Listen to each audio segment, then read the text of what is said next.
বৃষ্টির সময় ব্যাচেলারের সবচেয়ে ফেভারিট খাবার হচ্ছে খিচুড়ি। আমিও যেহেতু ব্যাচেলার তাই আমার ফেভারিট খাবার খিচুড়ি। তো সেই জন্য আমিও রান্না করে ফেললাম আমাদের বাসায় খিচুড়ি।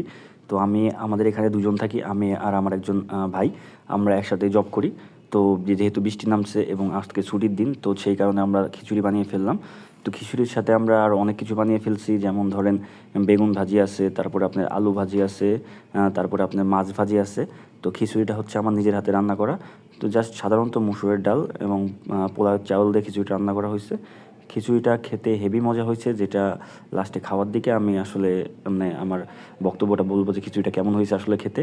তো এখন যেহেতু আমি প্লেট সাজাচ্ছি, আপনারা দেখতেই পাচ্ছেন আমি আমার প্লেটে সাজাচ্ছি 2 পিস মাছ, 2 পিস মরিচ। চলুন এখন খেতে খেতে রিভিউটা দিয়েই ফেলি কেমন হয়েছে খিচুড়িটা খেতে। মজা কিন্তু ভাই সেই কোয়া ব্যস্তদের হাতে রান্না খিচুড়ি, মাছ ভাজা, আলু ভাজা, মরিচ, পেঁয়াজ, বেগুন ভাজা। এই যে আমাদের বেলাল ভাই এক প্লেট নিয়ে বসে পড়ছে, ইচ্ছা মতো খাচ্ছে।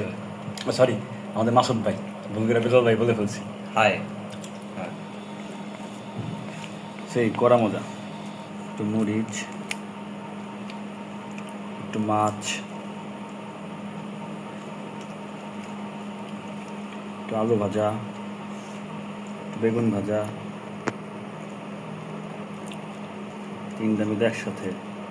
ও সেই মজা। লবণ ঠিক আছে তো, আমার সে মজা লাগছে।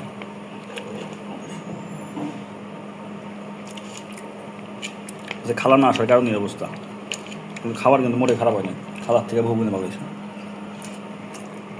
মোটেও কম খারাপ হয় না।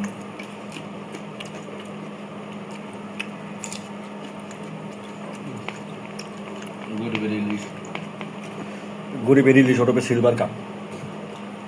গরিবের আলু ভাজি, বেগুন ভাজি, পেঁয়াজ, মরিচ। শুক্রবারের থেকে বৃষ্টির দিন, বাইরে বৃষ্টি, এরকম খাওয়ার মজা আলাদা।